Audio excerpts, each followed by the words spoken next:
नमस्कार, आप देख रहे समाचार भारत न्यूज। नरसी का भात प्रसंग सुन श्रोताओं के नेत्र हुए अश्रुपूरित।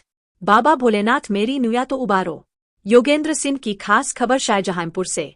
शाहजहांपुर श्रीराम कथा के तीसरे दिन मुमुक्षु आश्रम परिसर उस वक्त भक्ति, संवेदना और आध्यात्मिक ऊष्मा से आलोकित हो उठा जब कथाव्यास संत विजय कौशल जी महाराज ने नरसी का भात प्रसंग का हृदयस्पर्शी वर्णन किया।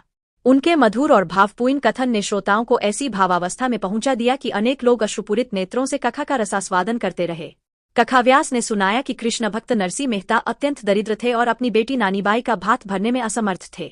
नानीबाई के ससुराल वालों ने व्यंग्य में बहुत लंबी सूची मायरा भेजी थी। जब उनकी पुत्री के ससुराल पक्ष में भात, एक पारंपरिक सामाजिक रीति, देने का अवसर आया, तब समाज के सामने उनकी गरीबी उपहास का कारण बन गई। लोग ताने कसने लगे कि निर्धन नरसी अपनी पुत्री की लाज कैसे रख पाएंगे। संत विजय कौशल जी ने उस दृश्य का ऐसा जीवंत चित्र खींचा कि श्रोता मानो उसी युग में पहुंच गए। उन्होंने भावपूर्ण स्वर में कहा कि जब संसार साथ छोड़ देता है, तब सच्चा भक्त अपने आराध्य के चरणों में सिर रख देता है। नरसी ने भी यही किया। उन्होंने पूरी निष्ठा से भगवान श्री कृष्ण का स्मरण किया। नरसी की अटूट भक्ति से विवश होकर श्री कृष्ण स्वयं एक धनी सेठ के रूप में आए और अद्भुत मायरा भरा।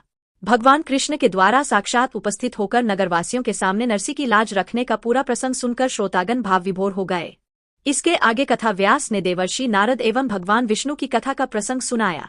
नारद की कठिन तपस्या से भयभीत होकर इंद्रदेव ने कामदेव को उनकी तपस्या भंग करने के लिए भेजा। कामदेव तमाम प्रयासों के बावजूद भी उनकी तपस्या नहीं भंग कर पाए और अंततः उन्होंने नारद से क्षमा मांगी। नारद को यह अहंकार उत्पन्न हो गया कि उन्होंने कामदेव को जीत लिया है एवं वे इस अहंकार का प्रदर्शन भगवान शिव के समक्ष करने लगे। इस पर भगवान शिव ने विष्णु से नारद का अहंकार तोड़ने का अनुरोध किया। भगवान विष्णु ने नारद के मार्ग में एक सुंदर नगर बसाया। वहां के राजा की सुंदर कन्या विश्वमोहिनी के स्वयंवर में जब नारद पहुंचे तो वे उसका सौंदर्य देख